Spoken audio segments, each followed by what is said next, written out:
¿Se puede detectar de alguna manera la inseguridad en una persona con solo mirarla? Claro, una persona insegura es incapaz. Muchas veces se dice, ¿no?, que cuando manipulas muchos objetos mientes, ¿no? Por ejemplo, esto que ha pasado con Pedro Sánchez ahora, que utilizaba las gafas como un bastón emocional. ¿Eso quiere decir que miente? Ojo. Vanessa Guerra es una de las mayores referentes de España en comunicación no verbal, dedicándose a formar y entrenar a profesionales, además de colaborar en reconocidos programas de televisión y radio para analizar el lenguaje corporal de personajes influyentes. ¿Qué hago, por ejemplo, cuando yo me pongo nervioso al hablar? Pues incluyas prácticas en tu vida diaria que ya te permitan empezar a evitar esa parte. Rufián es al único que te diría que es el que suelta por la boca lo que sea, y yo creo que eso le ha fortalecido. Tiene una capacidad para darle la vuelta a la situación. ¿Qué es eso? Eso es, no me lo llevo a mi parcela personal, porque como te lo lleves toda tu parcela personal estás perdido. O sea, lo que más atractivo genera es una persona que se siente, como decirte... Hemos dado mucha información aquí, muchos tips que te van a servir y que poco a poco en tu día a día puedes ir recordando para mejorar tu comunicación hacia ti y hacia los demás. Vanessa, la primera pregunta directamente. ¿Qué error de lenguaje no verbal hace que la gente no nos tome en serio? Pues yo creo que sobreactuar. Yo creo que a veces lo que queremos es evitar mostrar lo que sentimos y por esa tensión de inhibir los estímulos que están surgiendo, las emociones, o sea, sobreactuamos. Entonces ves una persona demasiado forzada. Eso lo vemos, siempre pongo el ejemplo de los políticos, lo vemos muchísimo, muy forzados, muy restringidos, muy contrariados, ¿no?, en su comunicación no verbal. Entonces yo creo que lo que habría que tener es conseguir un equilibrio entre la consciencia de lo que yo estoy sintiendo, lo que quiero mostrar, de evaluar de alguna manera un poco lo que estoy sintiendo, pero no tratar de aniquilarlo porque es imposible, porque en algún sitio va a salir esa tensión. Entonces, tratar de naturalizar muchísimo más el momento presente que estemos viviendo, ¿no? Así que para mí ese sería el primer error, tratar de fingir que no está pasando lo que ya está pasando. ¿Por qué sobreactuamos entonces? Pues sobreactuamos porque no queremos mostrarnos tal y como somos, porque se ha configurado eso como una vulnerabilidad, que en realidad lo es. Pero como no aceptamos que somos vulnerables y queremos dar una imagen de fortaleza, de estar por encima de todo, al final lo constituimos como una debilidad y por eso queremos tratar de, bueno, pues de aniquilarlo un poco, ¿no? Como de soterrarlo, que no se note, yo estoy bien, poner una carcasa constantemente. Esa carcasa constante requiere de un sobreesfuerzo y de estar sosteniendo una pulsión interna que lo que quiere es salir. ¿Por qué sobreactuamos? Porque queremos la perfección. Queremos ser observados a través del otro y que nos valore bien, llegar a unos puntos de aceptación a la fuera pues mucho mayores, ¿no? O sea, ¿qué buscamos? Ser personas, para mí, como muy idealizadas. O sea, está muy mal que entre tú y yo ahora yo tenga un momento de vulnerabilidad y yo lo muestre.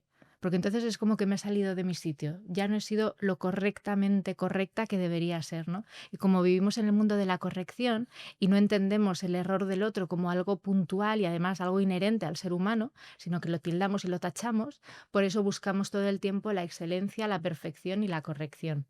¿Tú crees que también tiene que ver con la sociedad que hay hoy día en el cual si yo doy mi opinión sobre algo ya se me va a criticar? Siempre. En la mayoría de temas. Es que da igual el tema que entres, que te van a criticar. Entonces tú dices, hostia, esto no lo puedo decir porque X, esto tampoco, esto tampoco, esto tampoco. Realmente no sé si estás sobreactuando o estás dejando de decir 25.000 cosas porque sabes que en la sociedad que vivimos, que es la sociedad que yo llamo la piel fina, algo te van a decir, digas lo que digas y hagas lo que hagas, sobre todo con las redes sociales. Totalmente. Bueno, yo hay muchas cosas que no digo y hay muchas cosas que no analizo. Ayer estaba hablando justamente con una persona, ¿no? Y le decía, bueno, es que en mis análisis, yo, por ejemplo, cuando analizo a la realeza, no digo todo lo que veo. Punto. No digo todo lo que veo. Puedo ver más cosas, pero que creo que ni van a contribuir, ni se me van a entender bien, y de otro lado creo que me van a perjudicar. Por lo tanto, uno tiene que saber también dónde meter, dónde no meter, qué decir, qué no decir. ¿Por qué? Porque vivimos en un mundo en el que además que salpica demasiado, es decir, nadie es prescindible, o sea, somos todos prescindibles, nadie es imprescindible. hay que un poco cuidar el lugar que uno va forjando, ¿no? Su estado, su profesión, sus maneras. Entonces hay que preservar mucho, eso es supervivencia pura. Entonces, pues no nos arriesgamos a ser veraces, no nos arriesgamos a ser naturales, no nos arriesgamos a ser frescos, a ser honestos al 100%. Y eso que tú decías se ve muchísimo en las redes sociales y se ve muchísimo. A mí, por ejemplo, me aburre mucho la política porque es eso todo el tiempo. Todo el tiempo fingir que están diciendo una cosa, pero todos, ¿eh? O sea, Sí, sí, sí. Rufián es al único que te diría que es el que suelta por la boca lo que sea. Y yo creo que eso le ha fortalecido como político y como individuo. Pero tampoco me parece una manera, no lo sé, afín, ¿no? De hacer las cosas. Es su manera y lo distingue. Y también eso es carisma, ¿eh? Y creo que eso es fundamental, encontrar qué es lo que me distingue a mí de los demás para crear impacto. Ujú. Ahora que hablas de Rufián y el crecimiento que ha tenido, que cada vez tiene más gente que pone el foco en él, a mí me parece, no sé qué opinas tú, un tío súper inteligente. Porque cuando le atacan a él, no sé cómo lo hace, tiene una capacidad para darle la vuelta a la situación y al que le ha atacado hacerle sentir cómodo para empezar a hablar de él y no que yo digo, brutal. Estrategia O sea, pura. ¿Qué es eso? Eso es, no me lo llevo todo a mi parcela personal. Porque como te lo lleves todo a tu parcela personal, estás perdido. Te han tocado. O sea, hundido. Hombre hundido. Entonces, ¿qué hay que hacer? Darle la vuelta a la tortilla. Para eso hay que ser muy... Hay que practicarlo. Bueno, hay personas que tienen esa habilidad, ¿no? Es una habilidad social y retórica de saltar y de tener estrategias todo el tiempo de involucrar al otro, pero si no hay que ensayarlo. Hay que ensayar el no sentirte tú tan vulnerable en todo, no sentirte tan afectado en todo. Todo no va contra ti, sino tiene que ver más con cómo está el otro que cómo tú estás. Entonces ahí también hay una conciencia de saber visualizar las dolencias del otro. En el sentido de que cuando estás trabajando con personas en equipos o en empresas, y la política es una gran familia, tienes que saber muy bien que cuando el otro está echando sobre ti algo, no va contigo tanto, sino con el malestar de esa persona. Esto es coaching puro y duro, es autoconocimiento, al final es el desarrollo personal. Entonces yo creo que en política, quien sabe hacer eso es ganador. Y Rufián lo hace muy bien, esto que tú dices, pum, te lo juego. Y juego contigo. Y si hay un juego, hay un toma y daca, pero no me llegas a tocar, no me hundes, no me siento dolido, sino que vamos a tener aquí un juego de intercambio. Y eso lo hace muy bien. tenemos la parte de Rufián, por ejemplo, que es muy estratega, Ujú. ¿vale? Para eso tienes que estar muy preparado. Pero también tenemos otra parte, y ahí es donde yo quería preguntarte, que tú dices, hay que encontrar el equilibrio. ¿Hay tanto que encontrar el equilibrio o realmente hay que ser 100% veraz? Por ejemplo, conocemos empresarios como José Elías, va sin filtros. Es un tío sin filtros y mucha gente le sigue, muchísima. Pero es que luego hay un montón de gente que va sin filtros y realmente yo veo que la gente que va sin filtros y es veraz es la que más seguidores tiene. También muchos detractores, pero es la que más éxito tiene, entre comillas, o la más querida en este sentido. Entonces, esa era una pregunta. Si realmente hay que encontrar un equilibrio, ¿hay que ser estratega o hay que ser veraz? Miles de respuestas en mi Sí. cabeza. Yo creo que Rufián, para cerrar, creo que es un tío que es muy inteligente, como tú decías, entonces razona muy bien. No creo Y también que muy sea preparado. muy preparado. Creo que es un tipo sensible, ¿eh? Pero tiene la capacidad de que sus emociones no le afecten lo suficiente como para que él pierda el control sobre la situación. Y eso lo hace ser un buen estratega y jugar mucho desde la lógica y el razonamiento, ¿vale? Entonces, tiene un pensamiento muy rápido. Segundo, lo de la veracidad es muy importante, y esto yo pongo el ejemplo siempre: tú vas al cine y qué actor te llega y qué actor no te llega. Pues el más natural, el que realmente la piel, ¿no?, se vista de ese personaje y diga, ¡buah! Es que es otra persona. Este actor yo lo veo haciendo de miles de personajes y a cada uno le da una personalidad, una manera de hablar, de caminar. Eso es veraz, eso te llega más. ¿Por qué? Porque lo ves natural, lo ves afín a ti. Entonces te engancha, te metes en la historia. Eso pasa mucho con las personas. Si alguien es muy natural, va a tender también siempre a tirar mucho de su autobiografía, va a hacer que tú te incluyas. ¿Por qué? Porque te toca algo biográfico, ¿no? Te toca por lo menos siquiera conocer que lo que él está diciendo te suena porque alguien a tu alrededor está pasando por ello. Ahora bien, el tema de no tener filtro, a mí me parece que a veces se peca en ese no tener filtro de decir todo lo que se te pase por la cabeza. Yo creo que hay que tener cierta moral y cierta ética para saber que hay cosas que no hay que decir y hay cosas que a lo mejor hay que revestir si las quieres decir de manera sutil para que lleguen pero que no hagan daño. Pero por lo demás, creo que siempre, si uno es honesto, tiene más capacidad de enganche con los demás. Es una cuestión aparte que es científica. Ujú. ¿Cuál es la señal corporal clave para saber si alguien me está mintiendo? Imagínate aquí, que yo te estoy mintiendo ahora. Yo te diría que no hay una. Hay todo un repertorio y un registro, ¿no? Las 3 más importantes, para que yo me haga una idea o cualquier persona que esté escuchando esto diga, ostras, pues me voy a fijar en esto. A ver si me engaño. Entiendo, claro. Porque yo aquí podría ver, ¿le está interesando o no? Que sería una manera de fingir que te puede interesar lo que yo te estoy contando y que no te interese. Para mí eso ya también sería mentir. Pues lo notaría, por ejemplo, en tu mirada. Porque se nota mucho cuando hay una mirada perdida. Está aquí, pero está en otro lado. Que en tu caso puede ser, que también es importante contextualizar, estás pensando en la siguiente pregunta, estás recogiendo información y demás. Pero en una persona que te está contando algo, de hecho cada vez hay más indicadores que lo que muestran es que hay que fijarse mucho en el relato. ¿En qué te está contando esa persona? ¿Cómo lo cuentan? De hecho, cuando se hacen interrogatorios en el FBI o mira, en los aeropuertos, cuando hablas con los agentes te das cuenta que lo que utilizan también ellos es una manera de hacer preguntas normalizadas para luego colar una incómoda y después volver a preguntarte lo que te preguntó hace un buen rato y ver tu capacidad de reacción. Si lo dices muy rápido, si dudas, dónde está tu mente, ¿no? Además es que mentir genera mucho esfuerzo. Por lo tanto, ves que la persona, uno de los rasgos es que casi no parpadea, porque en ese no parpadear está pensando el relato que te está contando, porque tiene que decir justo la palabra en el lugar pertinente. No puede haber ningún fallo. Entonces, esa tensión ocular y de mirada fija o de no hacer otras tareas, porque si haces otras tareas te despistas y puedes colar otra información. Entonces, esa concentración es algo que vamos a poder ver en eso, ¿no?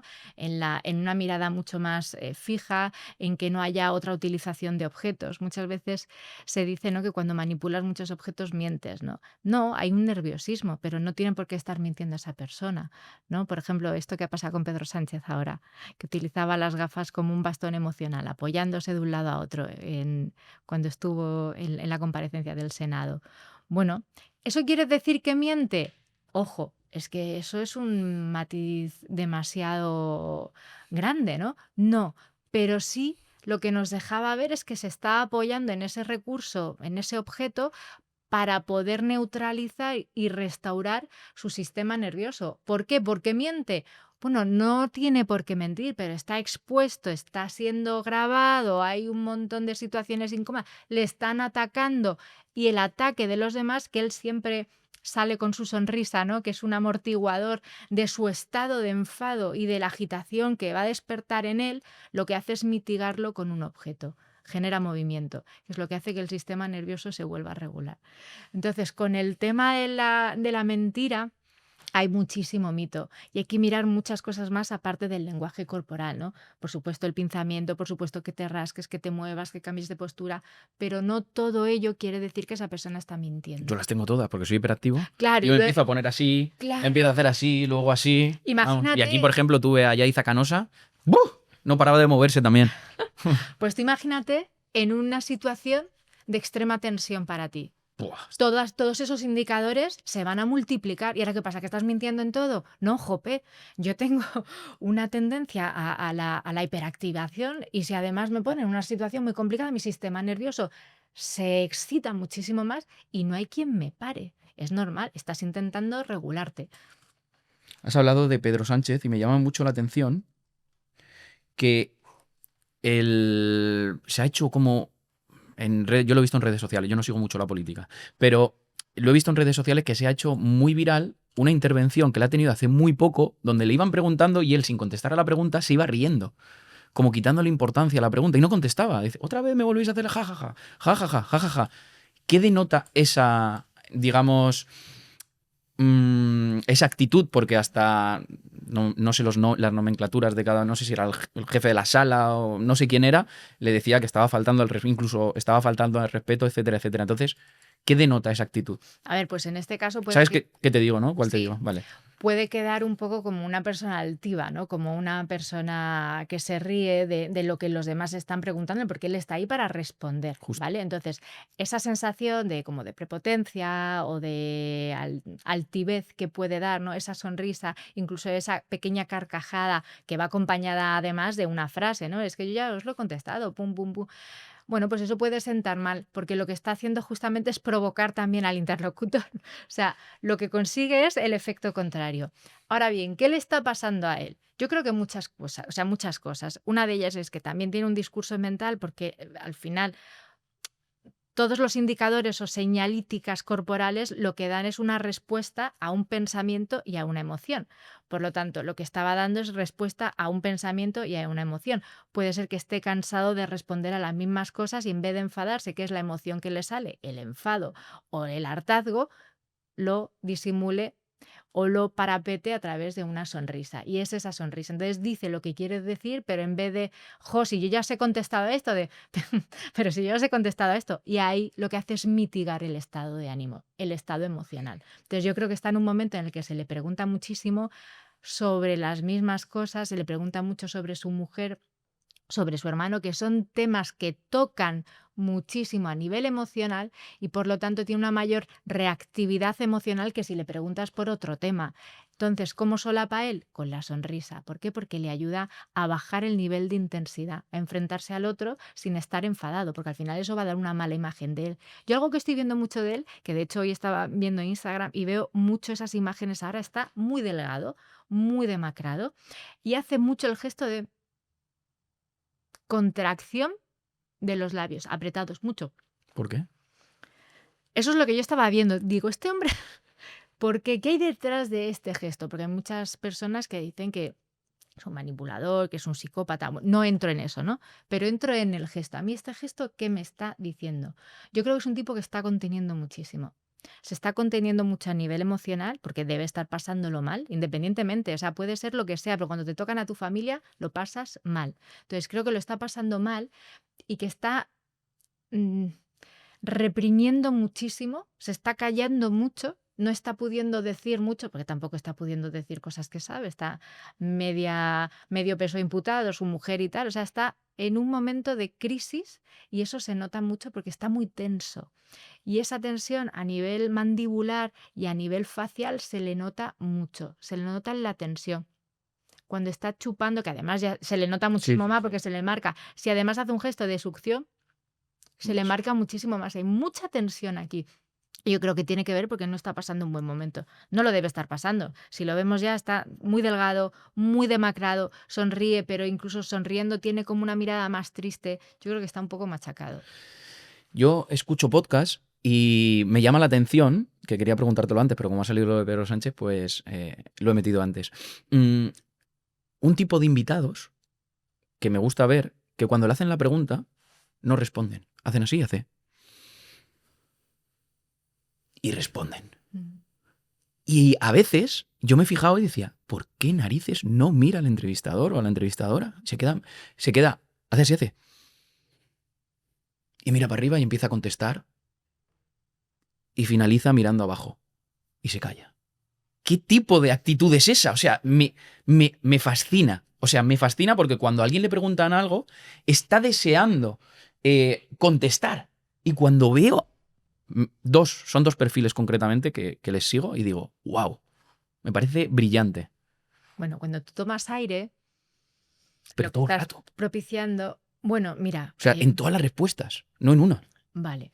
Tendría que verlo para decirte si hay algo ahí forzado de meter también una, ¿no? Como una conducta de yo quiero dar esta imagen, que eso también se puede dar, pero ahora te cuento que es verdad que a nivel científico eso tiene una respuesta, ¿vale? Entonces, cuando yo recibo una información, inhalo, ya está entrando oxígeno en mi cerebro, lo cual ya estoy organizando mucho mejor todos los accesos que tengo a la memoria, porque yo necesito para responderte tener acceso a toda la información de mi memoria para poder asociar y entonces crear una conjetura, un resultado, una respuesta congruente a lo que tú me estás pidiendo, ¿vale? Entonces, si yo respiro, por un lado, estoy bajando el sistema nervioso simpático, el que te anima a ser más impulsivo a la hora de responder.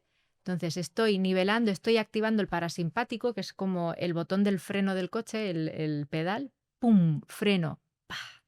Reposo, respiro, entra oxígeno, tengo más acceso a mi memoria y entonces busco. Y por eso esa mirada de ir buscando datos, elaborar esa respuesta, cuando yo ya la tengo elaborada, vuelvo a conectar contigo. Ya no tengo que seguir buscando.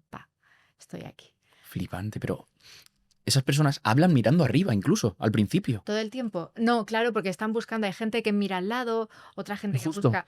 Tú me habrás visto que yo he mirado aquí un par de veces para Sí. buscar, porque estoy buscando. O sea, eso de que miro a un lado estoy mintiendo, también es una teoría que no quiere decir que no suceda a veces. Y de hecho, tú lo ves en los niños que lo hacen, que cuando yo que tengo una niña ya lo hace menos, pero cuando era pequeñita yo le preguntaba algo y estaba pensando qué me iba a contar y decía, es que resulta, ¿no? Y la veías a ella y dices, o se lo está inventando o lo está tratando de recopilar todo y dármelo de una manera organizada. Entonces, a veces se da esa duda.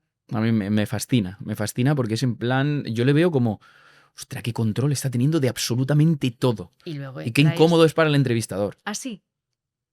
Es que los silencios Sí. se llevan muy mal. Los Pero silencios. tiene que ser incómodo. Si estás acostumbrado a manejar el silencio, no. Ahora, si la otra persona, esto es como todo, es una interacción. Si tú estás acostumbrado a manejar el silencio y yo te muestro un silencio cómodo también, porque los silencios incómodos van llenos de emoción, los silencios cómodos también van llenos de serenidad, de calma, de tranquilidad, es probable que yo te arrastre al mío. ¿Por qué? Porque en esta interacción mi parte está teniendo mucho más relevancia que la tuya, pero yo estoy controlando el tiempo. ¿Vale? Entonces eso hace que tú entres en mi dinámica, bajo la voz, ¿ves? Es esto. Entonces yo te envuelvo, es envolvente. Y eso es tranquilo y eso es agradable. Ahora, si la otra persona no puede con el silencio, lo va a llevar muy mal porque incluso en el agradable se va a sentir un poco como fuera de su zona de confort. Hay otra cosa que a mí me ha pasado, veo que le pasa a la gente, que yo puedo tener un tema controlado, imagínate, intercambiamos, tú me estás haciendo la entrevista a mí, me haces una pregunta, yo empiezo a contestarte y de repente llega un punto y digo, se me ha olvidado lo que tenía que decir lo siguiente y digo, me queda en blanco. O otras veces que estoy hablando y digo, ¿cuál era la pregunta? ¿Por qué?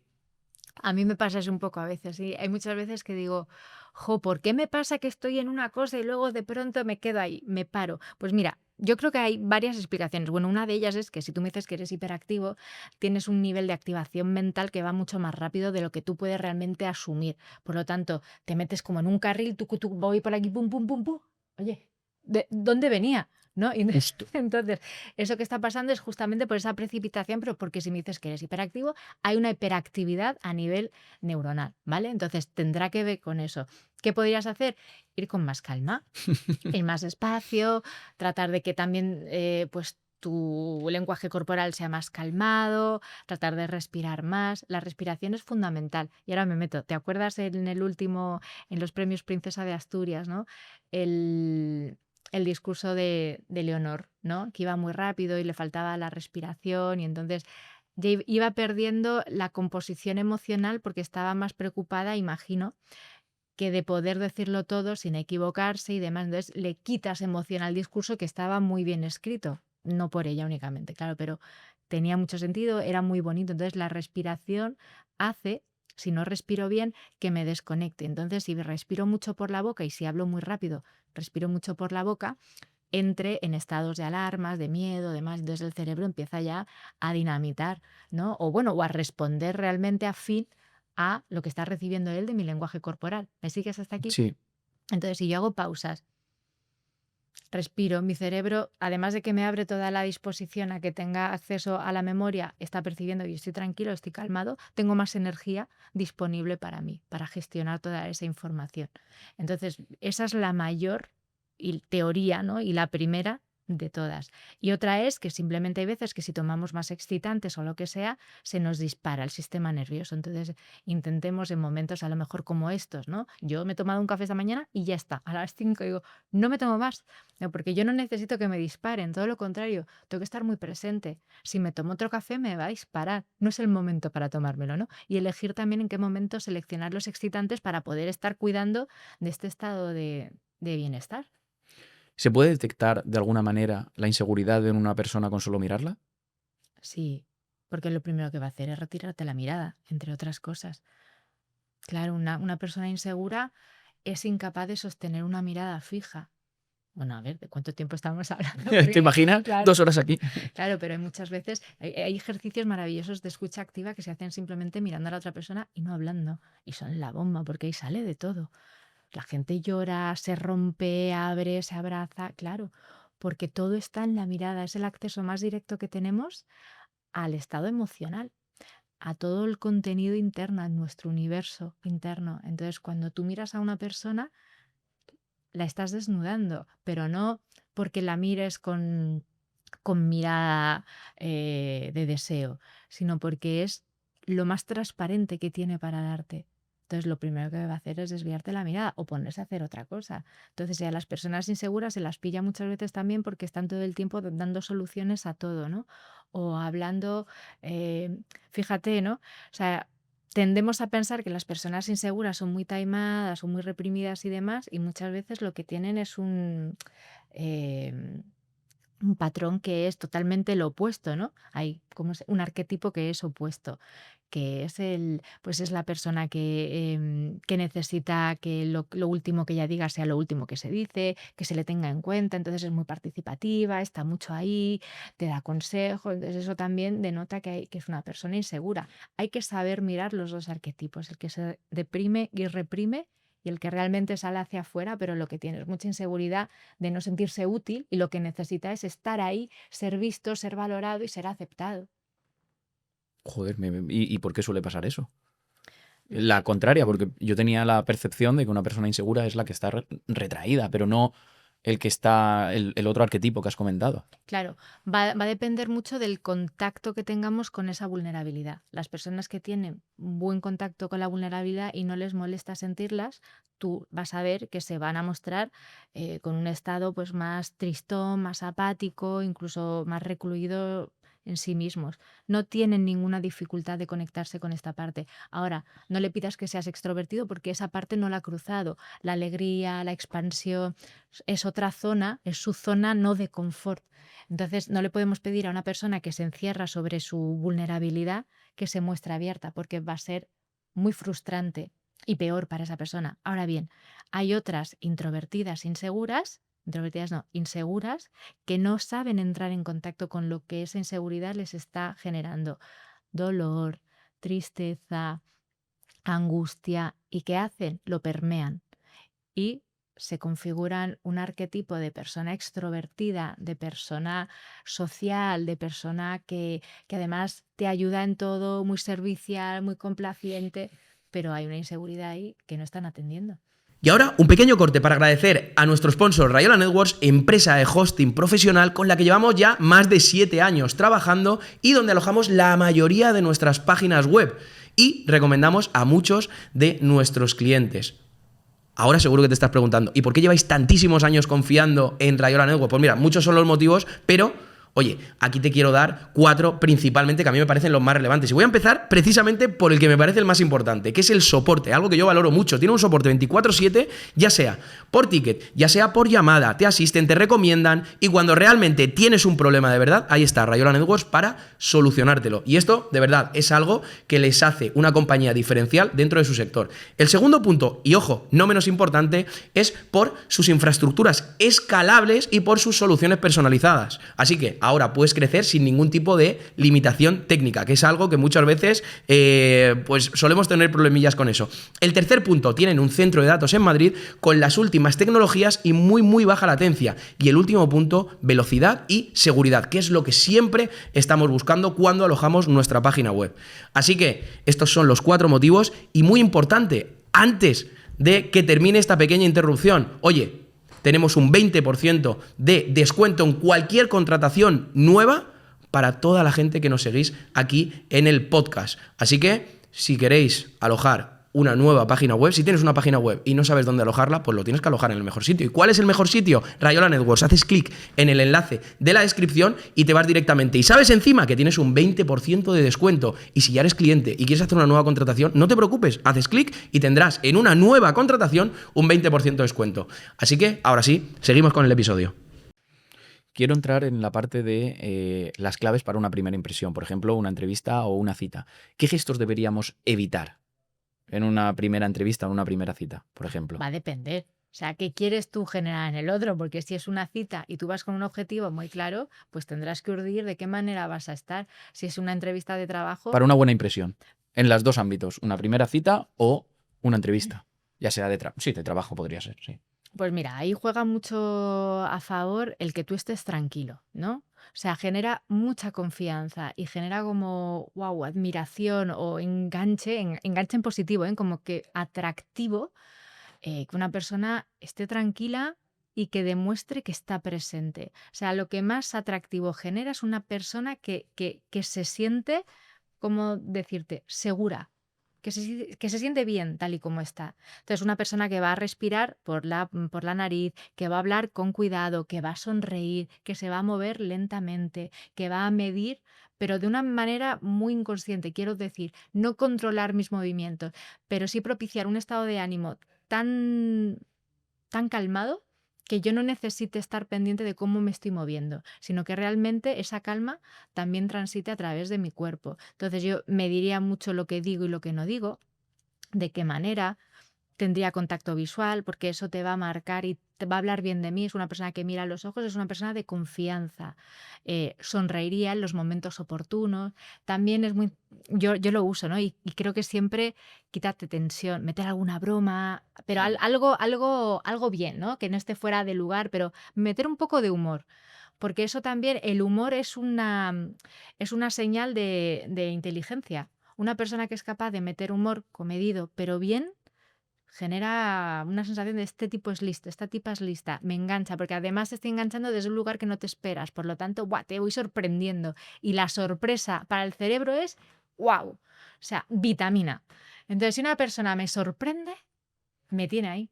Entonces, eso es lo que intentar mantener a través de una conducta siempre coherente con uno mismo. No quieras ser algo que no eres. Por ejemplo, si tú eres una persona que eres... Te iba a decir yo, para mí es imposible. Claro, pues eso para ti sería un horror y vas a estar pasándolo muy mal. Entonces, ¿qué te diría? Sé tú, pero dentro de todo lo posible, también incluso puedes anticipar lo que te pasa. Y entonces, de esa manera, el otro ya sabe decir, oye, mira, si me muevo mucho es que soy un poco hiperactivo, tal, y ya sabéis, pa, lo dejas caer, pones ahí algo que a muchas personas a lo mejor les avergüenza y a ti no, para ti es una fortaleza. Eso es importante. Voy a convertir mis debilidades, que en realidad nunca son debilidades, ¿no? Pero mis aspectos que me juegan más en contra, se puede decir, en fortalezas. Entonces lo pongo por delante y digo, oye, que si me veis así, bueno, es que soy un poco hiperactivo, tal, pero bueno, que estoy bien, que estoy atendiendo, para que ellos no estén dudando. Lo que no le gusta a un cerebro es estar confuso.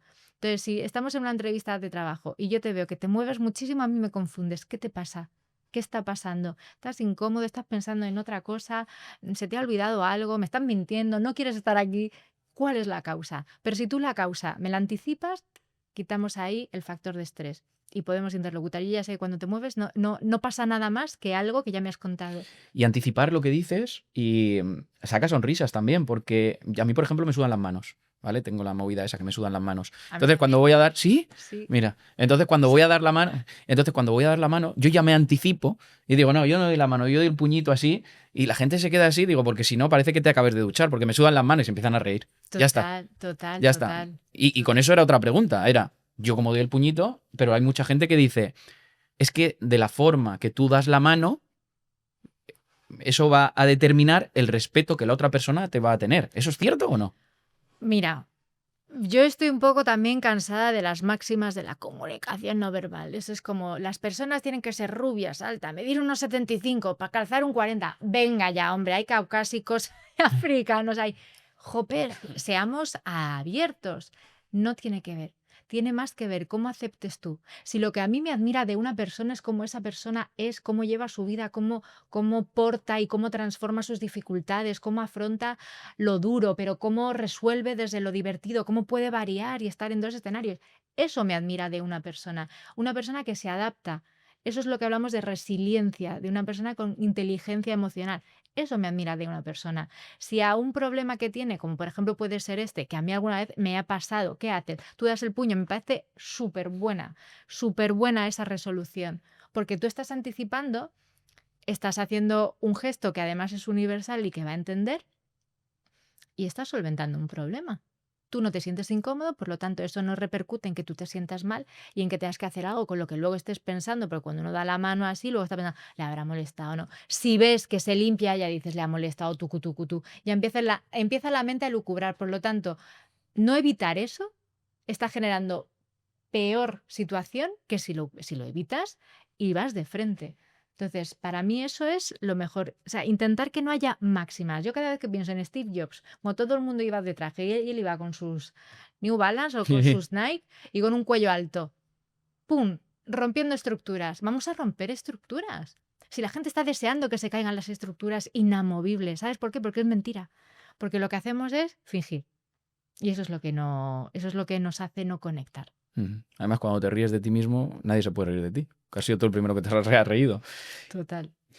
Hay otra cosa que también se mueve mucho por internet y se dice, y es que los primeros 10 segundos con una persona son claves. Vale, pues ¿qué hay que hacer? Bueno, eso sí es verdad, y luego ¿qué hay que hacer en esos primeros 10 segundos para, como mínimo, caerle bien a esa persona y que te siga escuchando? Porque como le caigan mal los primeros 10 segundos, no veas.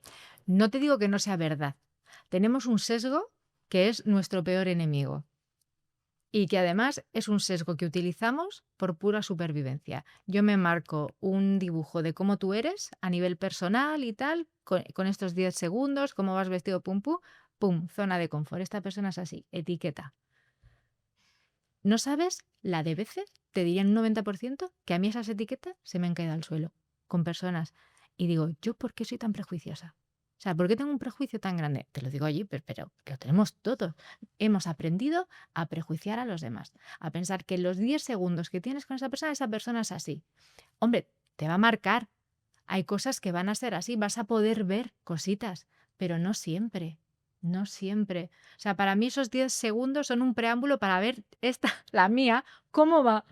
¿Qué es lo que ha visto? ¿Qué es lo que no ha visto? ¿Qué ha juzgado? ¿Qué no ha juzgado? Ya cómo la he querido etiquetar, en qué parcela están las simpáticas, las que no son simpáticas, las que me quieren vender, pum, pum. Pero luego detrás de esas personas hay mucha vida. Hay una carcasa que se han generado, que se han montado, y eso es lo importante. Tenemos que aprender a ver la carcasa y a no identificar a esa persona con la carcasa, que es lo primero que nos va a mostrar. Una carcasa. Entonces, lo interesante es traspasar esos 10 segundos y tener más encuentros con esa persona y entonces empezar a ver cuánto de verdad había en tu imagen inicial y cuánto no. Entonces, ¿qué vas a hacer para gustar a otra persona en 10 segundos? Pues si te montas una carcasa... Hacerle reír rápido. Pero entonces, bueno, pero eso hablará de ti y eso es bueno. Y si es algo que tú quieres mostrar, muéstralo. Ahora, no muestres lo que no quieras. Eso no quiere decir que más adelante eso no pase.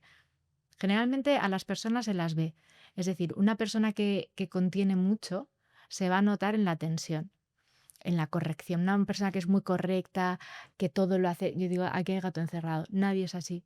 Ya me está diciendo todo lo que no me quiere decir. Claro, ¿por qué? Porque la gente es más natural. Yo a veces he pecado de ser excesivamente correcta, tiesa, claro, contractura, dolencias. Digo, ¿por qué me duele tanto la espalda? Jope, relaja, suelta, libera y entonces no tendrás tanta tensión. Quiero rescatar un tema que habíamos comentado antes, que era el nerviosismo al hablar y que te quedas, cuando yo te he preguntado que se me olvidaban las cosas y que te quedas a lo mejor sin respiración, etcétera, etcétera. Y quería hablar de los nervios y la ansiedad. Entonces, ¿qué hago, por ejemplo, cuando yo me pongo nervioso al hablar? ¿Qué consejo me darías o qué puedo hacer? Empiezo a hablar, me empiezo a poner nervioso, esto me genera que yo tenga menos capacidad de respiración, me voy ahogando. Vale.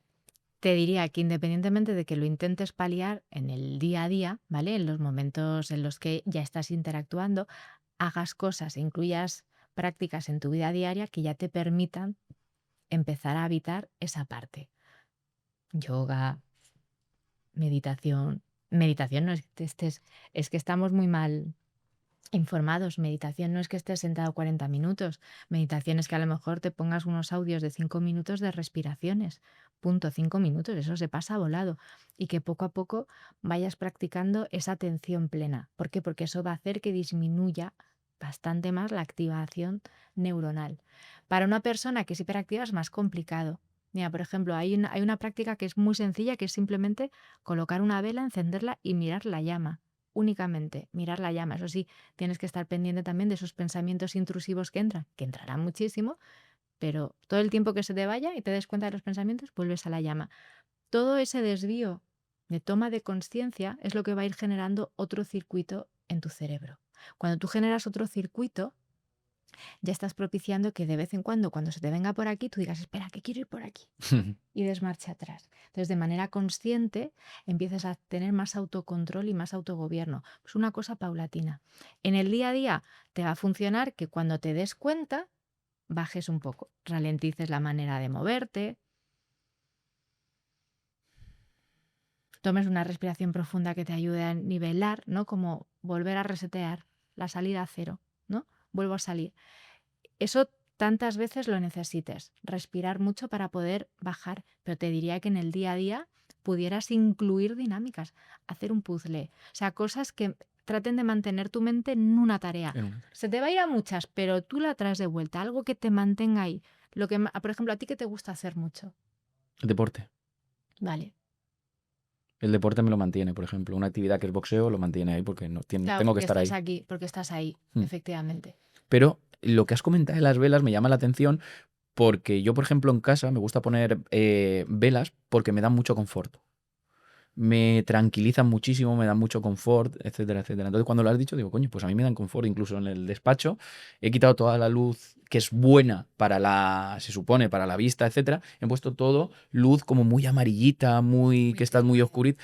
Y funciona, me concentro el triple. Hombre, claro. No sé por qué, pero vamos, me concentro el triple. Hombre, pues porque ya la luz te hiperactiva muchísimo más. Entonces lo que necesitas es bajar la luz para que tu mente tenga menos distracción. Esta luz a ti te pondrá súper, ¿no? creativo, muy dinámico, y tú necesitas todo lo contrario, atenuar para que tu mente no tenga tanto estímulo externo. Pues si a eso le pones intención y de vez en cuando, no te digo que estés mucho tiempo, 1 minuto, 2 minutos, te lo cronometras para que no sea un desasosiego, pero las prácticas visuales funcionan muy bien. Otra es, por ejemplo, mira aquí el entorno y busca 5 cosas de color verde. Y entonces, Ya está tu atención para buscarlas. claro, 5 cosas de color verde, pum. ¿Sabes? De poner la atención en una cosa puntual e ir practicando eso para que tu mente, que no sea tan dispersa, pueda ir poco a poco encontrando recorridos más cortos. Entonces, el tema de la respiración, que a mí me interesa mucho, porque a mí me pasa que a lo mejor yo voy a dar una charla, una conferencia, y he hecho muchísimas, a lo mejor más de 100. Y la gente me dice, ¿te sigues poniendo nervioso? Digo, los 5 primeros minutos. Sí. O los 2 primeros. Y utilizo lo de respirar. Y gracias a lo de respirar que has comentado y tal, subes. Y los primeros 10, cuando subes estás bien, pero en cuanto te plantas, te pones nervioso y digo, no lo entiendo. Y luego no.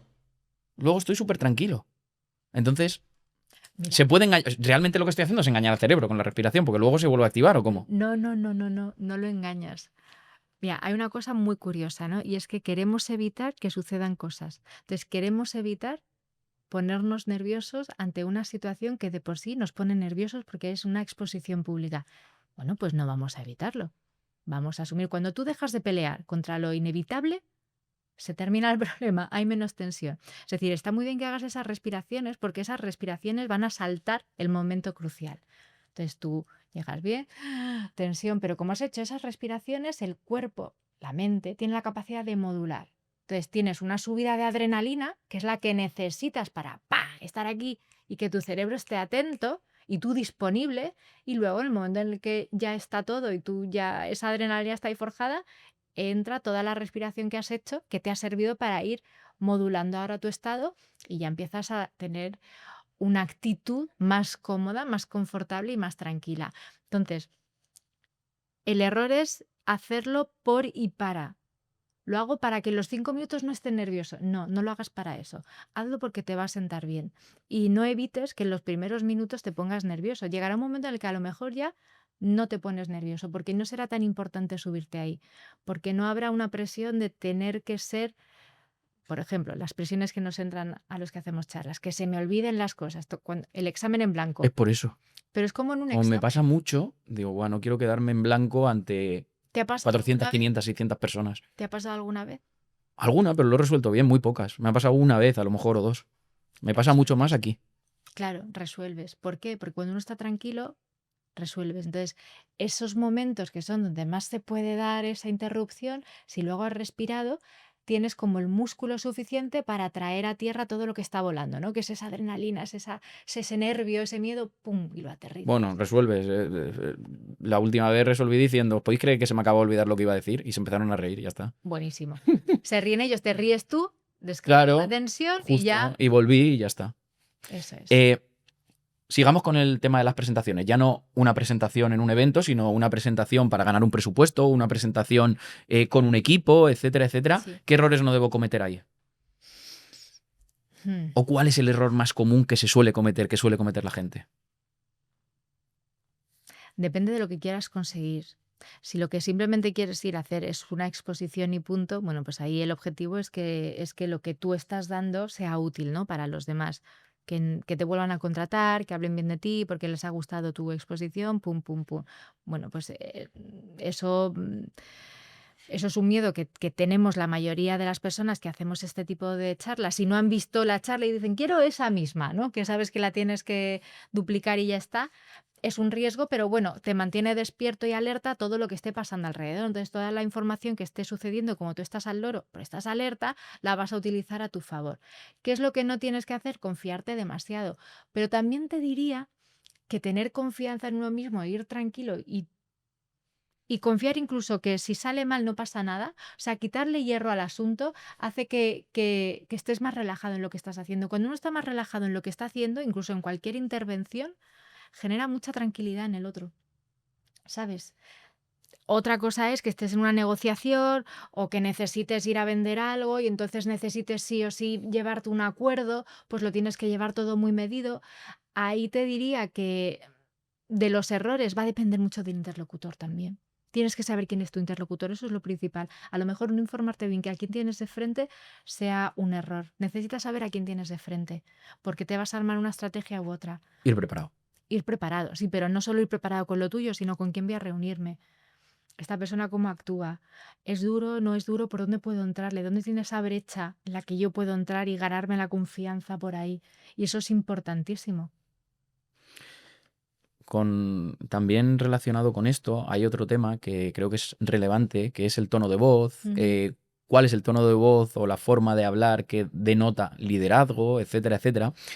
Y me gustaría saber eso. ¿Cuál es el tono de voz y la forma de hablar que automáticamente nosotros asociamos a liderazgo? Mira, es que como los clichés, yo cada vez que me hacen esta pregunta, o muchas veces, me acuerdo de Víctor Coopers.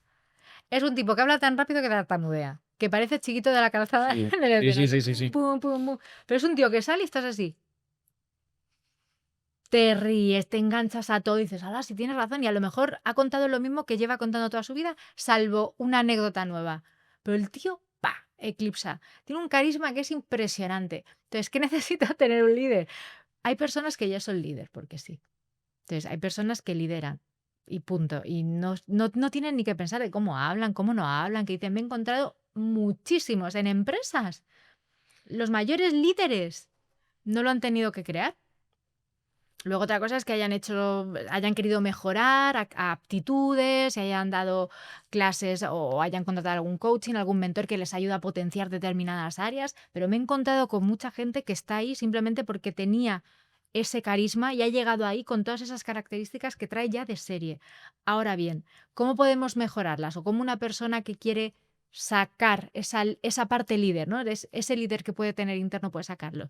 Bueno, pues es importante la claridad a la hora de hablar.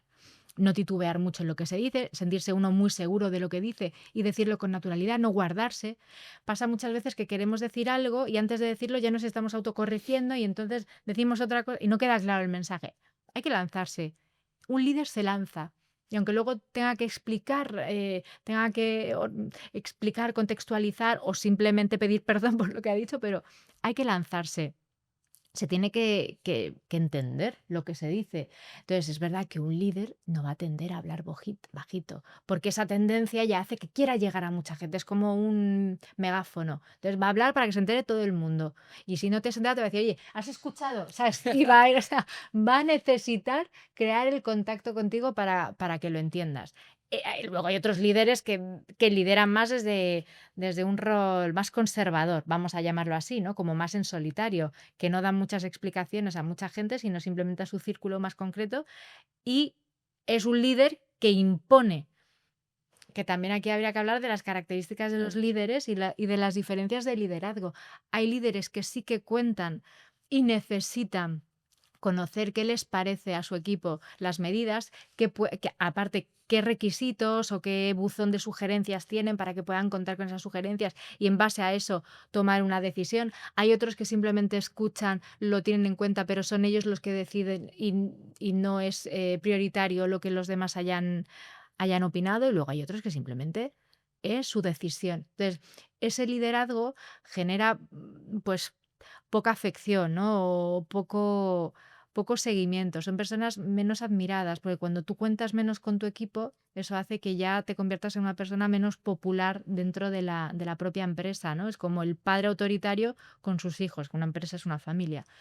Entonces, ¿qué tendría que tener un líder? Sobre todo confianza mucho en lo que quiere decir él, confiar en lo que quiere, porque si él no confía en sus objetivos, no los Nadie. consigue. Ujú.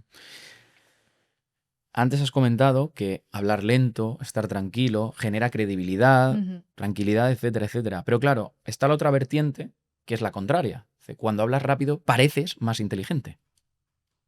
Entonces, ¿es cierto esto? Que si hablas rápido pareces más inteligente y si hablas lento sí, que ya lo has comentado. ¿Y qué es mejor? ¿Hablar rápido para ser más inteligente o hablar lento para tener mayor credibilidad? Es que yo creo que no hay que hacer nada para parecer nada. Yo creo que uno tiene que hablar. Hay personas que van a tender a hablar más rápido, como por ejemplo te pasa a ti, o como por ejemplo me pasa a mí, y yo tengo que hacer vamos despacio, que vamos mejor. Y a mí me sirve despacio, siempre me sirve para ir mejor. Eso no quiere decir que cuando tengo mucho entusiasmo por algo o tengo una idea que me viene ahí, lo quiera precipitar y decirlo porque la apoya, digamos, esa sensación de urgencia, de querer compartir contigo algo que me parece que es maravilloso, ¿no? Y entonces esa precipitación tiene que ver más con mis ganas de comunicártelo a ti y porque tengo mucho entusiasmo dentro que porque esté nervioso. Entonces, modulando un poco entre... Pero bueno, esto es muy sencillo. A ti te leen un libro y tienen siempre la misma cadencia y a los 2 minutos has hecho pum y te has ido a pensar en lo que vas a hacer esta tarde. Si no tiene sorpresa, hablamos. Si no hay sorpresa, no te mantienes activo ni enganchado. Entonces, una buena dialéctica, lo que tiene que haber es momentos de sorpresa, de ir cogiéndonos el uno al otro. Hay momentos en los que yo hablo más lento y voy llegando a una parte de ti que es más concienzuda, que está reflexionando a medida que va escuchando, y luego hay otra que te contagia. Entonces te engancha y te enganchas tú también. Y ahora me preguntas algo desde otro lugar y vamos modulando. Y en esa modulación, que son las ondas de diálogo, es donde se genera una interacción emocional y realmente para mí con más calidad. Antes has comentado que hay algo que tenemos que evitar, que es titubear con nuestras ideas. ¿Se puede trabajar Mm. para sonar más seguro y más firme en este caso? Sí. ¿Cómo? Y para eso, por ejemplo, entraría muy en juego lo que hemos estado hablando, hablar tranquilos.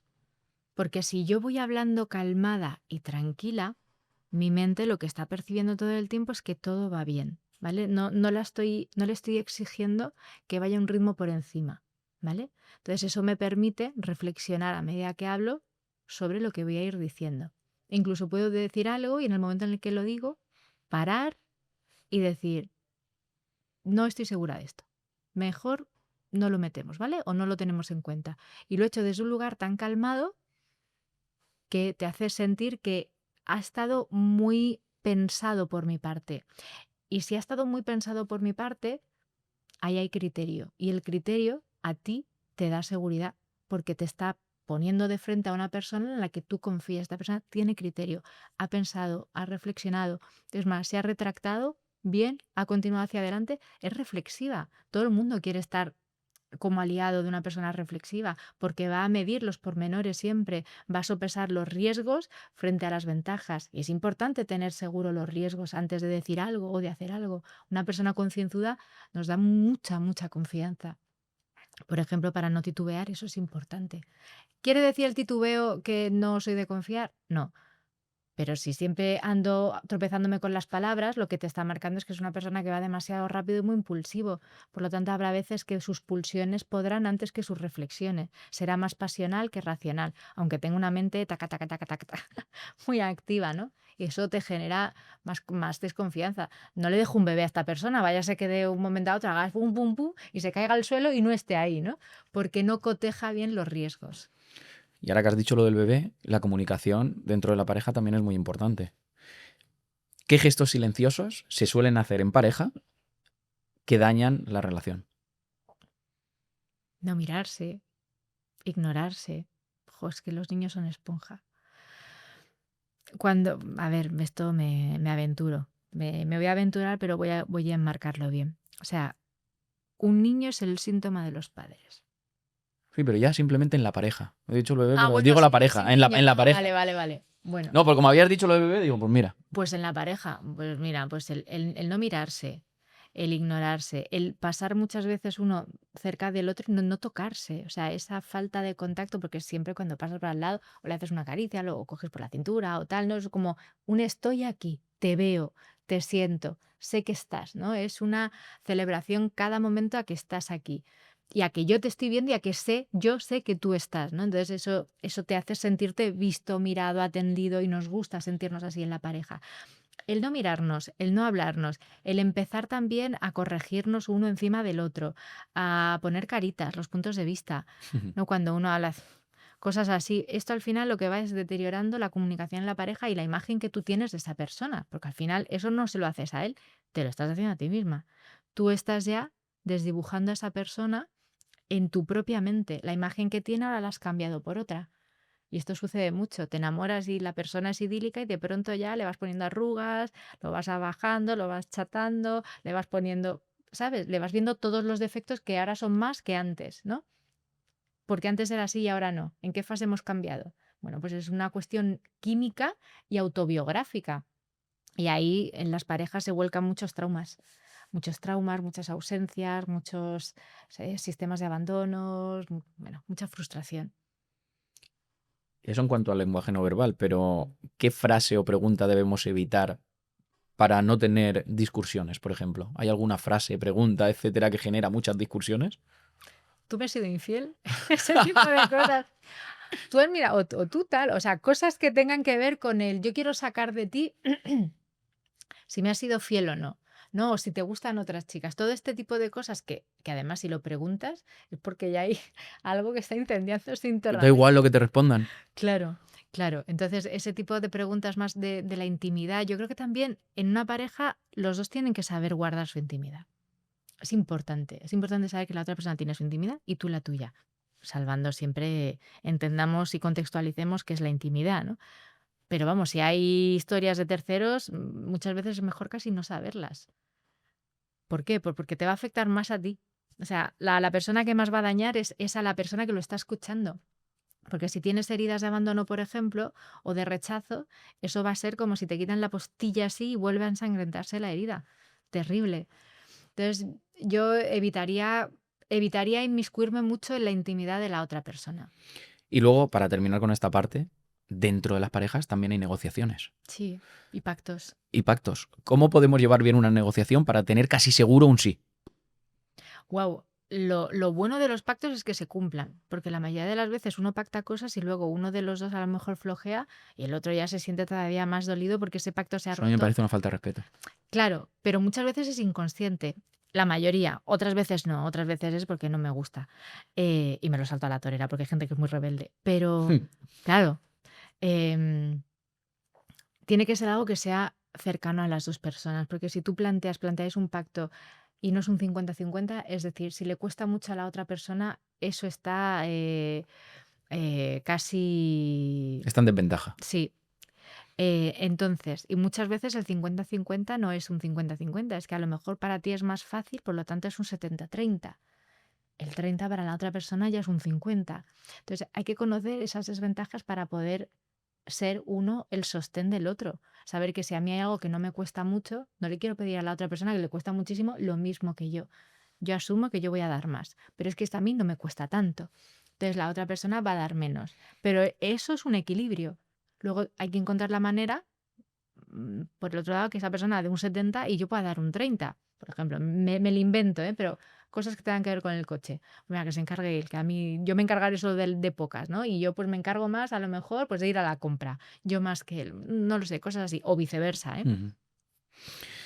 Volviendo al tema de antes, de los jefes en el trabajo, etcétera, etcétera, ¿cuál es el error más común que cometen los jefes en las reuniones? En las reuniones. Ujú.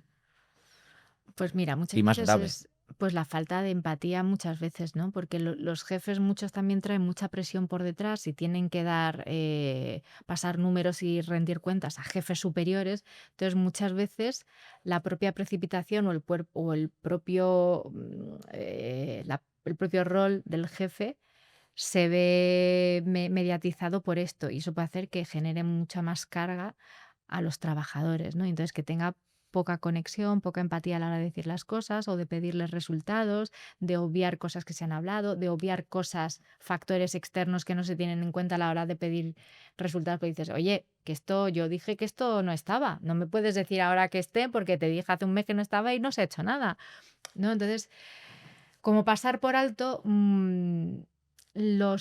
digamos, los obstáculos que pueden tener los propios trabajadores a la hora de llegar a los resultados. Y luego, una cosa que les pasa a los jefes es que sobrecargan a los trabajadores de tareas, muchísimo. Me da igual el sector que sea, hostelería, industria, me da igual. O sea, es un poquito más. Y si no viene tu compañero, tú también puedes hacer esto. Ya, pero es que esto no entra en mis competencias. Ya, pero es que somos un equipo. Ya, pero es que esto también se tiene que delimitar bien. Claro que lo hago, pero no des por supuesto que me toca. O sea, hay una cuestión que es fundamental, que es que no nos comunicamos bien. Cuando tú quieres que una persona haga algo que se excede de sus competencias, hombre, no se lo tienes que pedir por favor, pero si tienes que hacerle saber que tú sabes que eso no le toca, pero que confías en esa persona para que lo haga. Y eso ya es diferente, porque así tú no estás tan reactivo y dices, venga, vale, voy a hacerlo. ¿Por qué? Porque me lo están transmitiendo casi desde la elección que no, pero me lo están proponiendo fortaleciendo ya quién soy yo, mis labores, mis funciones, poniendo en valor lo que yo soy. Así sí. Ahora, si me lo impones y me echas más carga a lo que yo ya tengo, que no solamente es el trabajo, luego es la familia, luego tal, tal, tal, tal, mira, yo no quiero más trabajo. Esto no me toca. Es lo que dicen muchos empleados. Esto no me toca. Esto es del otro que está de baja o de fulanito que lo han echado de tal. ¿Y por qué tengo que agarrarlo yo? No hay una sentada de decir, pasa esto, quiero que lo hagas tú. Porque lo que te estoy haciendo es servirte en bandeja algo y alabándote. Es que es perder una oportunidad maravillosa para generar una conexión con tu empleado. Que se sienta bien, que se sienta gratificado, que se sienta valorado, que se quiera quedar, que quiera seguir perteneciendo a la familia. Es seguir generando lealtades. ¿Por qué saltarse ese paso? Porque no sabemos que eso tiene un potencial tremendo. Viene otro tema que a mí me pasa mucho y es cómo alguien puede pedir un aumento salarial de forma eficiente a su jefe, su superior, etcétera, etcétera. Ujú. ¿Me preguntas? Sí, sí, porque a mí hay una cosa que Mm. me ha pasado mucho y es que alguien entra y su argumentación es que me esfuerzo mucho. Y yo siempre respondo, ¿te puedo hacer una pregunta? Sí. ¿Tú contratarías a alguien que no se esforzara para tu casa, para tu empresa, para tu coche? No. Digo, entonces, déjate ese argumento fuera. Vamos a ser serios. ¿Por qué quieres un aumento, no? Bueno, yo creo que también, igual que hay que pensarse y hay que prepararse las reuniones, esto es una reunión importantísima, porque llegar simplemente con me lo merezco, igual sí, sí que te lo mereces, pero pero ¿por qué ¿Pero te lo por qué? mereces? Claro, todo ese argumentario, todos esos check que tú tienes en tu cabeza y además que sientes que a lo mejor pues ya llevas mucho tiempo en la empresa, quieres, a lo mejor no es que solo quieras un aumento de salario, igual también quieres crecer un poquito más y lo que estás pidiendo es, tenme en consideración, yo puedo hacer más, quiero hacer más y plantearlo. Y muchas veces plantear también incluso, o sea, no traerte tu vida personal para plantearlo, pero sí un poco hacer un balance, ¿no? De cuáles han sido tus, tus ganancias en la empresa, qué has hecho tú ganar a la empresa, qué has aprendido. Eso es fundamental también. Cuando tú vas a pedirle algo a alguien, tienes que decirle todo lo bueno que él te ha dado. Porque si no, papá, dame dinero, a ver qué vas a hacer. Entonces, ahora si me dices, jo, papá o mamá, me encanta estar contigo, pasar tiempo contigo. Si yo doy, me dan. ¿Qué pasa? Que hay muchos empleados que se sienten... Es que hay mucho desequilibrio en las empresas. Y a nivel jerárquico, eso de la cercanía, del contacto, de la familia, es que aquí la familia se ha entendido con un padre autoritario. Entonces, las empresas son un jefe autoritario y unos trabajadores que están hartísimos deseando independizarse, como los hijos, salir de casa y otros que me salga otro curro. Es un problema estructural. Entonces, ¿qué habría que hacer? Pues esa recomposición, ¿no? Ahora de estos nuevos liderazgos con líderes y jefes que son más comprensivos, que tienen una relación más directa con sus empleados, que generan team building para que haya también una sensación de pertenencia. Bueno, pues también el empleado tiene que responder un poco ahí. Y aunque sea de manera estratégica, me da igual, aunque sea por pura estrategia, ir a pedir un aumento o ir a pedir un cambio, ¿no? de rol, agradeciendo, haciendo una mirada positiva a cuál ha sido tu experiencia ahí, qué has ganado tú con la empresa, qué crees tú que la empresa ha ganado contigo y qué podrías seguir ganando. Y que eso es fundamental para que tú sigas alimentándote y motivándote, incentivándote en la empresa, porque quieres seguir creciendo ahí. Oye, pues eso, si vienes a dices, pues mira, pues sabes que es un tipo que yo no quiero perder, porque tiene muchísimas más cosas aparte de lo que hace de manera funcional. Es un tipo que piensa, es un tipo que siente, es un tipo que hace esta conexión, por lo tanto me interesa, tiene inteligencia emocional, pero tiene inteligencia racional. Jo, es un partidazo, claro, tío. Te doy dinero. ¿Qué quieres? Venga, vamos a llegar a un acuerdo. Porque estás vendiendo que tú eres más de lo que ya has visto. Es un valor añadido. Sí, y además una propuesta como la que me estás comentando, una persona que viene preparada, plantea la reunión de forma estratégica, hace algo que yo no me espero. Digo, ¡buah! Si ha hecho esto, ¿cómo no voy a querer que esté en mi equipo? Claro, claro. Pero en cambio, cuando lo que no se da cuenta muchas veces la gente, porque esto es algo muy común, que yo he hablado con compañeros del sector, etcétera, etcétera, y de otros sectores, es que cuando alguien está diciendo es que yo me esfuerzo mucho, indirectamente está diciendo que sus compañeros no. Indirectamente. Entonces digo, wow, eso no se da cuenta la gente que entra. Es que yo me esfuerzo mucho. Uf, y tus compañeros no. Pero mira, estás dando una pauta importantísima, que es la queja. Es que al final vamos a pedir algo con la queja. ¿Quién consigue algo desde la queja? A mí nunca me han dado quejándome, no. Ahora, bueno, y esto te vas al funcionariado y lo ves. O sea, los funcionarios que los ves que están ahí de 8 a 3, que la misma cara, o sea, que casi están ahí porque están ahí. O sea, que no tienen incentivos ellos para ganar nada. Pero si tú quieres algo y les vas con una sonrisa y le pides y les hablas bien y tal y les cuentas, de pronto dicen, bueno, espérate, que voy a intentar pum, pum, pum. O sea, al final es como tú llegues a los sitios. Si quieres algo de alguien, vístete con una actitud proactiva, amable, humilde, cercana. O sea, ve con una sonrisa, no pidas reclamando, es que este es mi derecho, es que tal, porque entonces lo que vas a conseguir es desafección. O sea, que haya más choque. Al contrario, o sea, llévense a este hombre. Y si lo que quieres es que te arropen y te cojan y salirte con la tuya, tío, cambia de actitud. Y luego otra cosa que me ha pasado también es con respecto a un nuevo rol, a coger más responsabilidad y a lo que comentabas antes, yo también en reuniones de ese tipo, en la que una persona quiere asumir un liderazgo de un equipo, etcétera, etcétera, que yo se lo digo. Digo, yo te veo ahí, me encantaría. Digo, ¿tú te ves? Sí. Y la segunda pregunta, ¿tú quieres? Sí. Si me dices que quieres, tienes que asumir que vas a tener esto, esto, esto, y cuando yo te apriete y te exija, te voy a recordar esta conversación. Desde que hago eso nunca he tenido ningún problema. Claro. Jamás. Le digo, acuérdate, ¿eh?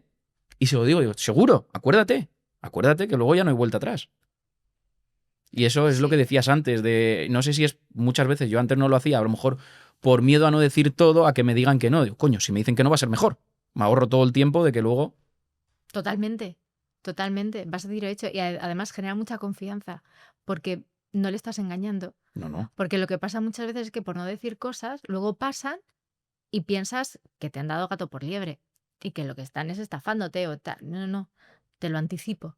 Es que anticipar las cosas siempre, en muchos casos, en gran mayoría, otras no, pero viene muy bien. Porque el otro ya sabe con qué se va a encontrar. Entonces, como ya lo integras... Yo creo que decir la verdad al final y lo que piensas. Me ha pasado también hace poco una persona que ha entrado a lo mejor a pedirme un aumento de una cantidad, no ha sido esa cantidad, ha sido menos. Y entró, como tú dices, con quejas, con tal, con no sé qué, con no sé cuánto. No iba a cambiar mi plan. Cuando alguien viene a hablar conmigo para un aumento, porque aquí hacemos reuniones cada 6 meses, mi plan no va a cambiar en lo que me digas en ese momento. ¿vale? Puede cambiar a futuro.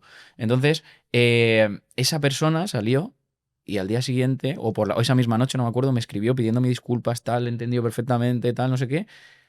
Y la relación ha cambiado muchísimo, se está esforzando más, excediéndose en cosas por sí mismo, etcétera, etcétera. Y digo, coño, que muchas veces tenemos miedo por si herimos a la otra persona, pero yo creo que si se dice por educación, con educación. Sí, bueno, está haciendo ahora que lo veas, ¿no? Que veas que está ahí. Lo que le pedí. Claro. Y yo, si esa persona, claro, luego tienes que cumplir. Si no cumples, Ya. que eso también se rompe, ¿no? Si tú, por ejemplo, haces un pacto con una persona y le dices, si haces esto vas a tener esto y no cumples, ¿qué ocurre ahí? Eso es como cuando castigas a tu hija y dices, pero si yo sé que los castigos no sirven para nada. Ese es un tema porque siempre, tanto de una parte del jefe, como yo digo, como del empleado, los dos se cargan de argumentos para su decisión. Totalmente, totalmente. Y muchas veces tú como empleado pues te sientes en desventajas, en minoría, ¿no? Y tenía otra pregunta que era cómo mostrarte seguro dentro de esa negociación por parte a lo mejor del empleado, pero antes me habías dicho ir preparado. Sí, o sea, si el empleador quiere pedir un aumento, Sí. preparártelo. Sacar del escenario la queja, pum, no me sirve de nada. La reprimenda, pum, no me sirve de nada. O sea, búscate una estrategia que sea, te haces un guión, vale. ¿Qué quiero hacer? ¿Qué es lo que voy a pedir? Esto. ¿Por qué? Según mis argumentos, pum. Pero, ¿qué he aprendido yo de la empresa? Pum. ¿Qué me ha reportado? Tal. ¿Qué quiero seguir yo aportando? Esto. Y para llegar a este escalón, yo siento en estos momentos que un aumento me ayudaría o tal. Plantearlo desde un lugar, tú digas, bueno, voy a pensarlo, puede ser, ¿no? Pero como una solicitud, no como una exigencia. El problema es exigir. ¿Tú crees que a la hora de comunicarnos ¿Nos comunicamos fatal? tienen culpa las redes sociales? A ver, también nos comunicábamos mal antes, ¿eh? O sea, la cuestión es que no se le ha dado importancia a la comunicación hasta hace 10 minutos, que era comunicarse. En las casas nunca se han comunicado las cosas. Ha habido silencios, ha habido secretos muchísimos que pesaban, ha habido tabúes, Claro, es que todo lo que estamos escondiendo o no diciendo, ocultando, todo eso está. Aunque no lo digamos, hay una carga. Si es que los silencios están llenos de emociones y de cosas que han pasado o que van a pasar. Entonces, el problema es que no sabemos comunicar. O sea, tú a una generación pasada, a mis padres, bueno, mis padres es que son muy jóvenes, pero bueno, a mis abuelos, las cosas se callaban, se comían para adentro, no se decía, el del otro que no se entere, pum, pum, no hablamos, no decimos. Claro, es que ahí había ya una insuficiencia de comunicación, de libertad de expresión, de poder decir las cosas. Ahora que estamos aprendiendo y esta generación se está soltando y está hablando, ahora hay que equilibrar. Eso que decías antes, que no haya filtro. Hay que crear ahí un punto en el que podamos decir las cosas de manera asertiva. No callarlas, decirlas, pero no despotricar contra el otro, ¿no? O no soltar toda mi ira en ti y yo ya me he liberado, pero te dejaba a ti Hecho polvo, ¿no? marrón. Claro, intentar no ser hiriente. Entonces, ahora estamos aprendiendo. El problema es que no hemos sabido y ahora estamos rescatando esa parte de nosotros. Claro, yo creo que también es por miedo a la reacción de la otra persona. Mira, por miedo a la reacción de la otra persona. Y también porque en otros países no les ha pasado esto.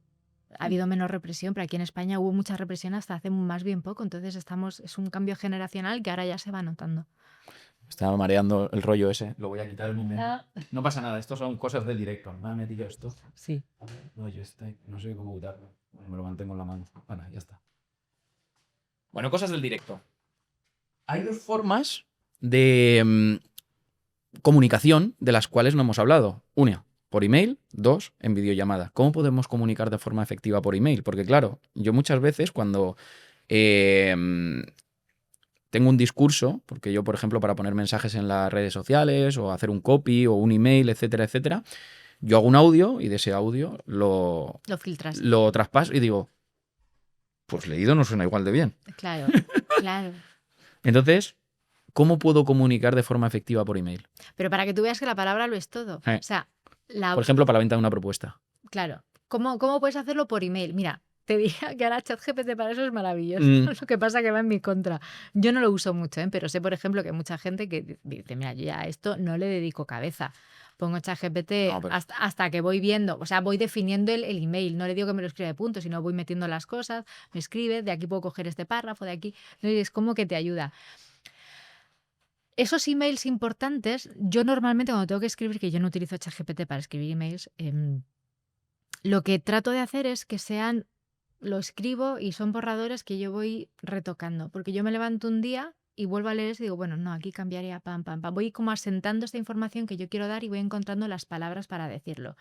Lo importante es siempre, esto es como el sándwich, ¿no? Si quieres vender algo, primero tienes que meter pues algo positivo de la empresa, de tal, como, bueno, alabando lo que esté el producto, o el marketing o lo que sea, o tu experiencia con esa marca.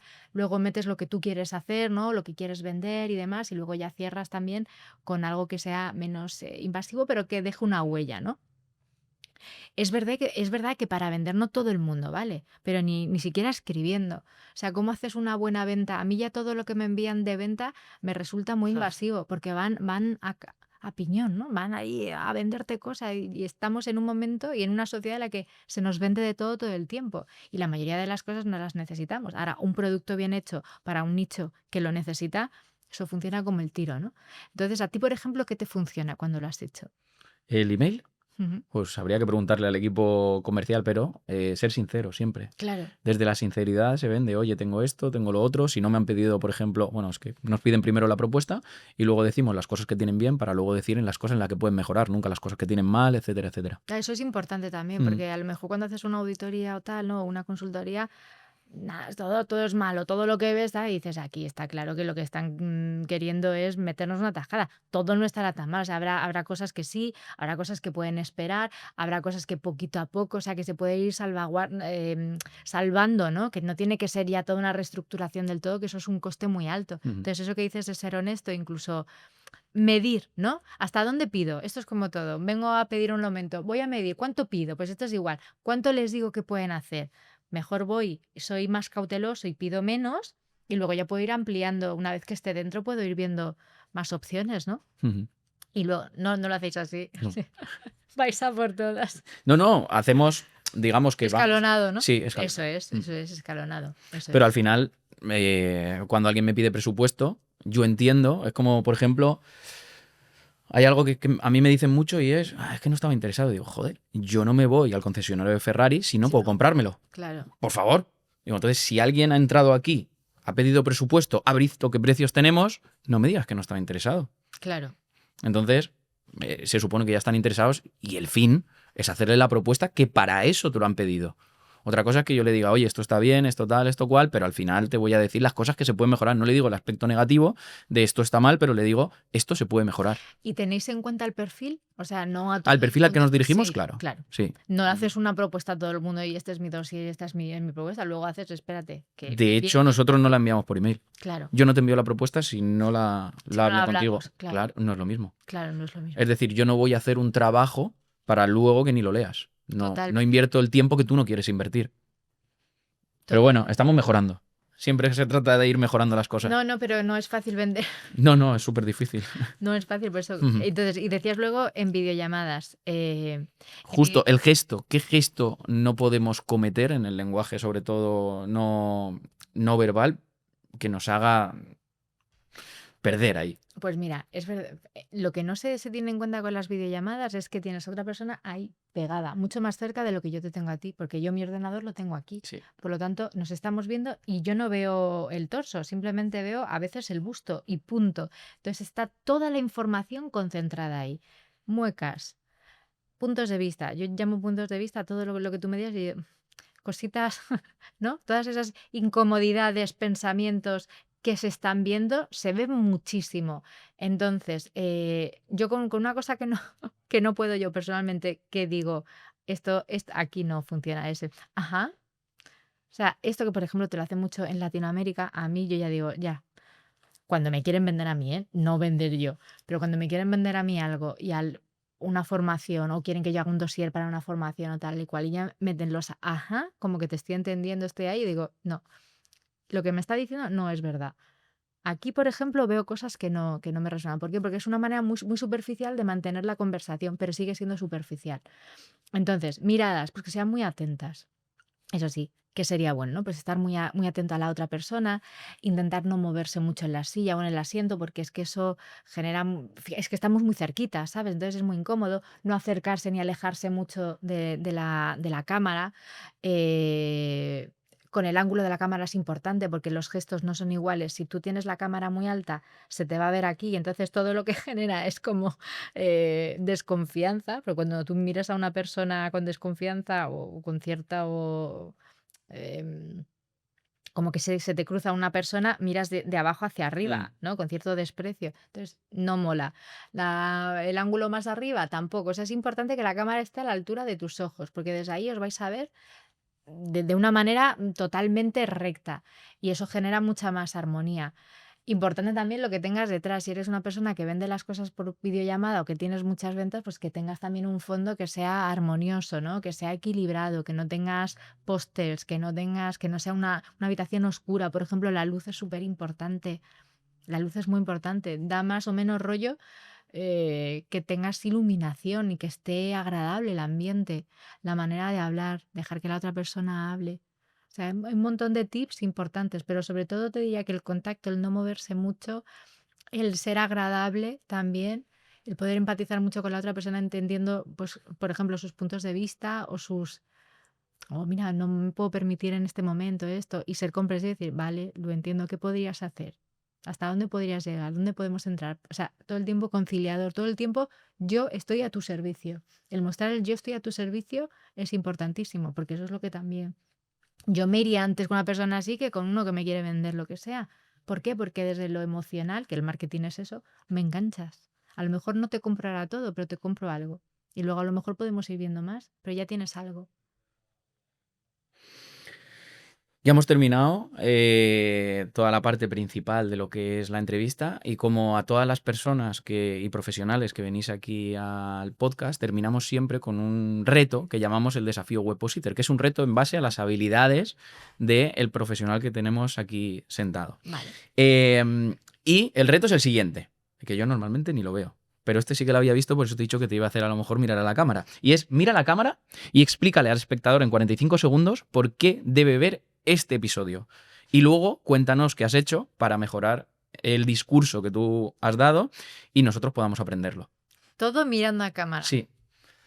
Es decir, para convencer a alguien para que lo tiene que ver desde la verdad, evidentemente, desde lo que hemos hablado aquí. Y luego, oye, ¿qué has tocado para que nosotros podamos aprender del discurso y del lenguaje, de tal, porque te van a ver? Bueno, ¿por qué es importante que veáis este capítulo? Bueno, porque el cuerpo conforma el 80% de nuestra interacción. A través de la psicología transpersonal, al cuerpo se le llama la mente inconsciente, es decir, que todo lo que está sucediendo ahí arriba en nuestro cerebro y de lo que no somos conscientes está siendo señalado o traducido, como a mí me gusta llamarlo, por el cuerpo. Entonces es importante que veas este capítulo porque lo que vas a aprender es un poco, a grandes rasgos, pero un poquito a saber identificar algunas emociones en los otros, a saber prepararte las reuniones importantes, ya sea para pedir un aumento o para una entrevista de trabajo. Aprender también la interacción de la respiración en la modulación de tus emociones. Recuerda que al final tus emociones se acoplan a tu respiración. Entonces, si respiras con calma y respiras profundamente, eso va a propiciar que estés en un estado de calma y de tranquilidad. Y lo último, porque hemos dado mucha información aquí, muchos tips que te van a servir y que poco a poco en tu día a día puedes ir recordando para mejorar tu comunicación hacia ti y hacia los demás. Ole. Y todo de golpe, sin preparar. ¿Y qué podemos aprender de ese discurso? ¿Qué palancas has tocado? Porque si lo has hecho tan rápido y sin mirar... Pues he tocado respiración. He tocado que la emoción se acopla a la respiración y eso es fundamental. He tocado la comunicación interna hacia ti mismo y la externa. Es decir, tú tienes que saber identificar tus señales corporales primero para poder identificar los de los demás, porque si no, no tiene sentido que estés todo el tiempo revisando a los otros y tú estás filtrando mucha información que es ventajosa para los que sí sepan leerte. Y luego, cómo es la comunicación en diferentes áreas, porque hemos tocado a la pareja, hemos tocado a los jefes, hemos tocado el liderazgo, hemos tocado incluso a los políticos, que al final son un Sí. reflejo de toda la sociedad. Entonces, yo creo que son muchos tips, pero son muy generales y muy informativos para que la gente se haga una idea de lo importante que es aprender más e incorporar al cuerpo en su proceso de desarrollo. Pues nada, muchísimas gracias por tu tiempo. Para mí ha sido una masterclass. Vamos, yo siempre Gracias. estoy encantado. Y nada más, que esta es tu casa, que vengas cuando Gracias. quieras. Y muy agradecidos, como siempre. Gracias, un placer. Y a vosotros, nos vemos en siguientes episodios. Chao, chao.